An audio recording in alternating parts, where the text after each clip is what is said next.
Translator's Introduction. Venerable Ācariya Bhūridatta Thera is a towering figure in contemporary Thai Buddhism.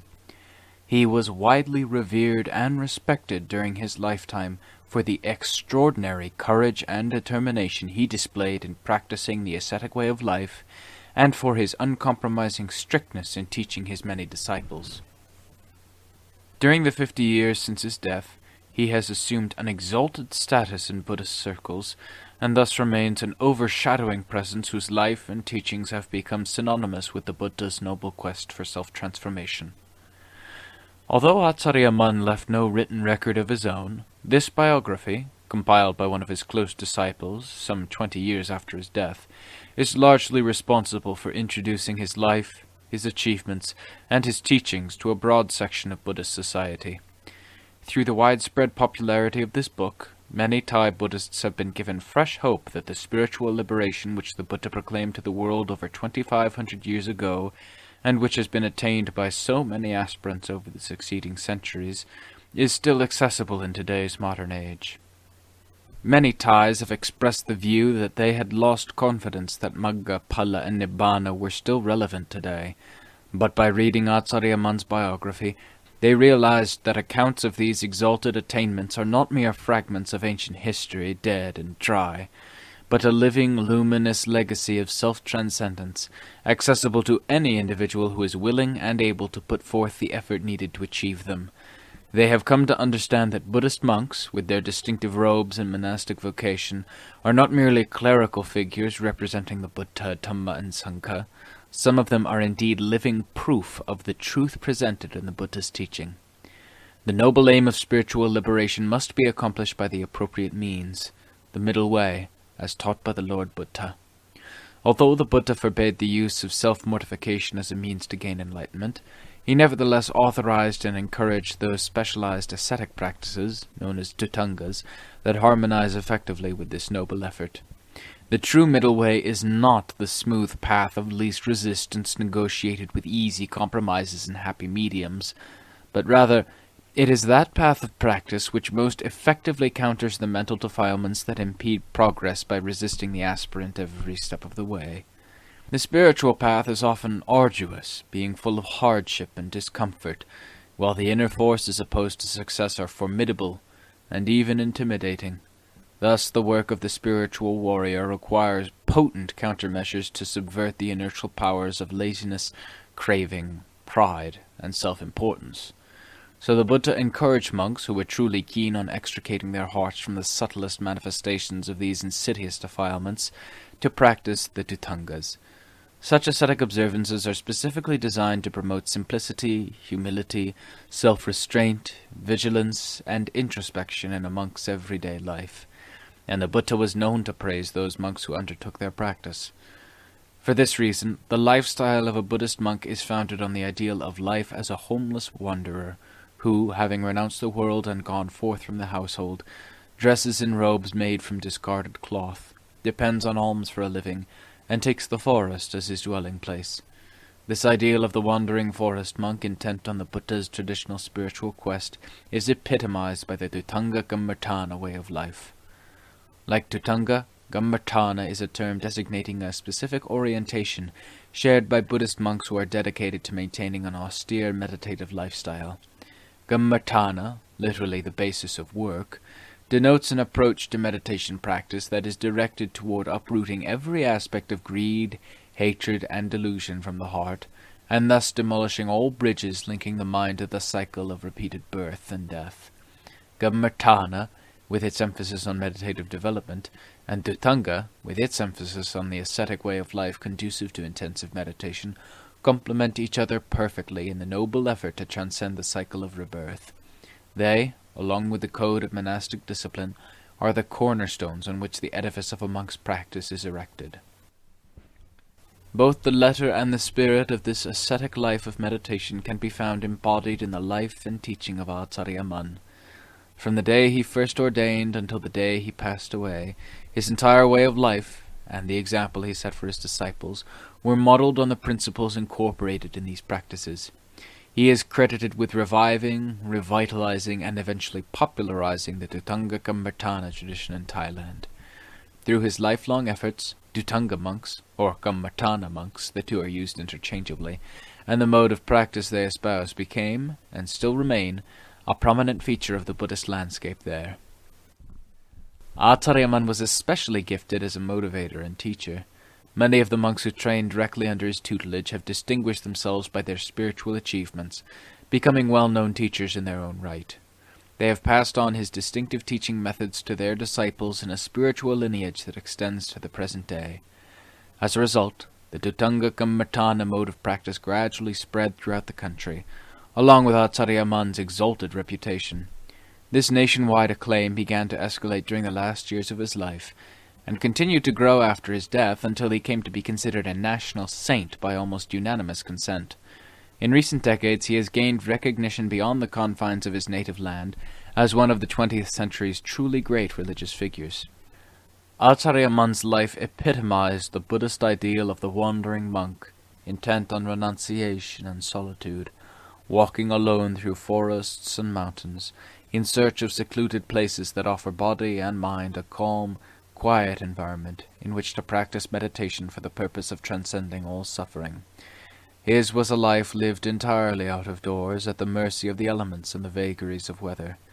In such an environment, a Dhutanga monk developed a deep appreciation of nature.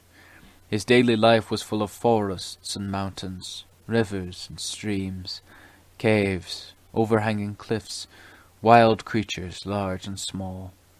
He moved from place to place by hiking along lonely wilderness trails in remote frontier regions, where the population was sparse and village communities far apart. Since his livelihood depended on the alms food he collected from those small settlements, a Dhutanga monk never knew where his next meal would come from, or whether he would get any food at all. Despite the hardships and the uncertainties, the forest was a home to the wandering monk. It was his school, his training ground, and his sanctuary, and life there was safe, provided that he remained vigilant and faithful to the principles of the Buddhist teaching, living and practicing in the relatively uncultivated, undomesticated rural backwater that comprised most of Thailand at the turn of the 20th century. A Dhutanga monk like Ācariya found himself wandering through a centuries-old setting, little changed from the time of the Buddha 2,500 years ago. It is helpful to understand the temporal and cultural background to Ācariya wandering lifestyle.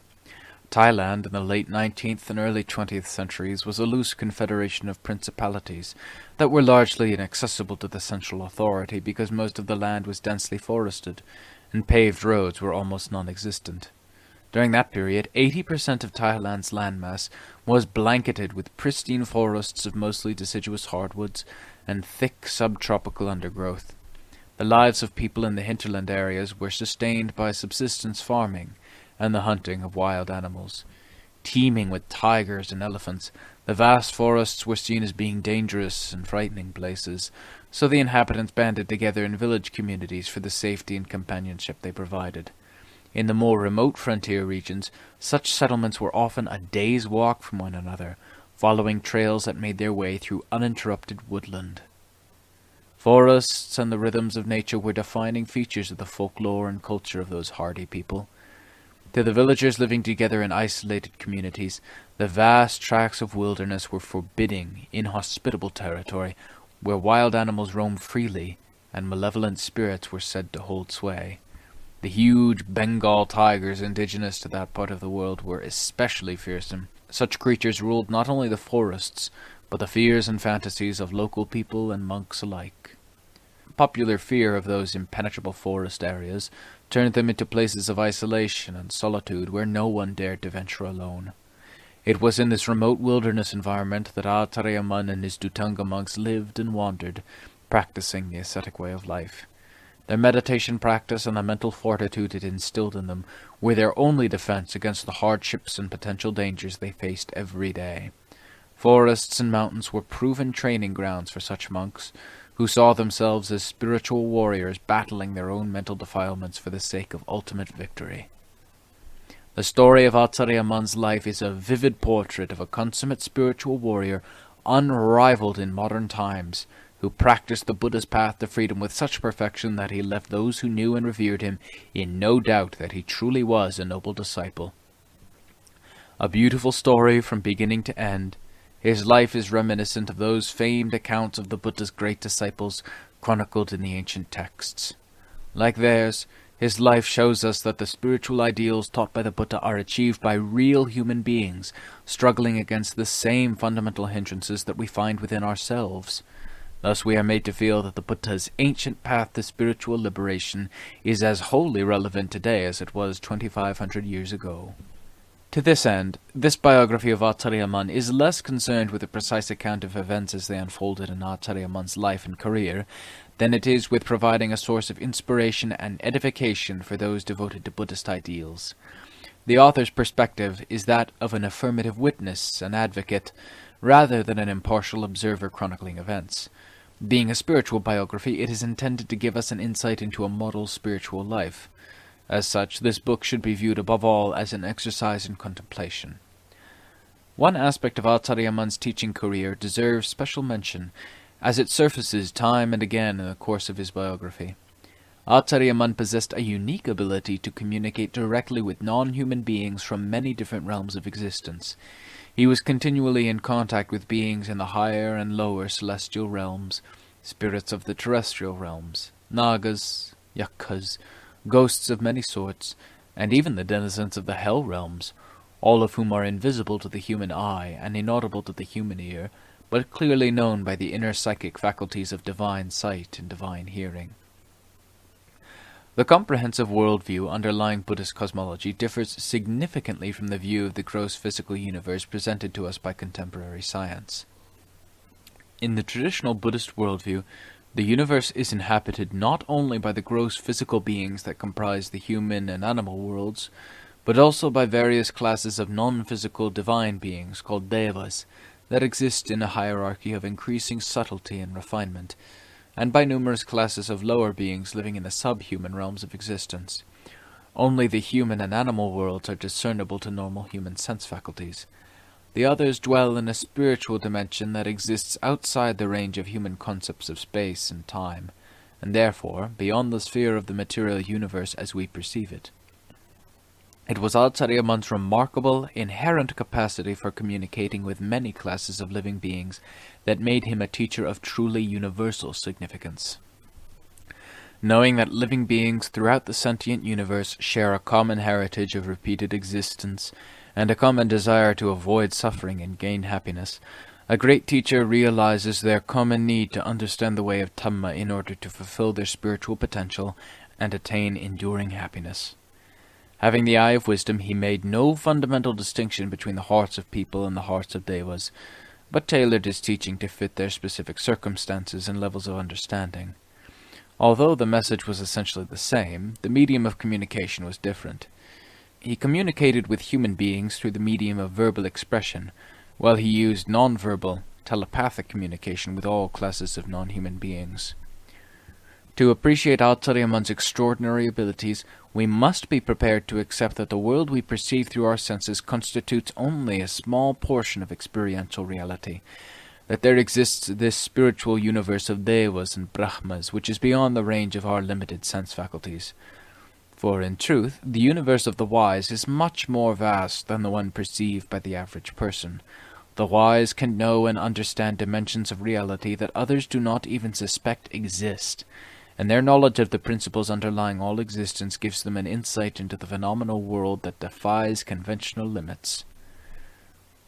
Ācariya Mun's finely tuned powers of perception contacted an immense variety of external phenomena, and in the best Buddhist tradition he spent a considerable amount of time and energy engaged in teaching them Dhamma. Such beings were as much a part of his personal world experience as the wild animals in the forest and the monks he trained so tirelessly. By virtue of his unparalleled expertise in these matters, he always felt a special obligation toward their spiritual welfare. Such phenomena are what Ācariya Mun called mysteries of the heart, for they are conscious living beings dwelling in spiritual dimensions that are just as real as the one we inhabit, even though those spheres lie outside the realm of human existential concepts. The words heart and mind are used interchangeably in Thai vernacular. Heart is often the preferred term, as mind tends to exclude the emotional and spiritual dimensions associated with the heart. The heart is the essential knowing nature that forms the basic foundation of the entire sentient universe. It is the fundamental awareness underlying all conscious existence, and the very basis of all mental and emotional processes. The heart forms the core within the bodies of all living beings. It is the center, the substance, the primary essence within the body. Constantly emphasizing its paramount significance, Ācariya always claimed that the heart is the most important thing in the world. For this reason, the story of Ācariya life and teachings is a story of the heart's struggle for spiritual transcendence, and a revelation of the ineffable mystery of the heart's pure essence. The Pali term citta is a word that Ācariya often used when referring to this essential knowing nature, commonly known as heart and mind. Like so many words in the Buddhist lexicon, it is essentially a technical term, used specifically in the science of Buddhist theory and practice. Since such terms represent salient aspects of the subject matter of this book, some of them have been kept in their original form. Generally, in cases where a suitably accurate English translation exists, that word has been substituted, with the Pali term in question being annotated in an explanatory note. There are, however, certain terms for which, due to the complex and comprehensive nature of the truths they represent, no truly adequate English word exists. Those specialized terms have largely been left in the original Pali. They may be found explained in the notes and glossary sections at the back of the book, and the reader is encouraged to take full advantage of these reference materials.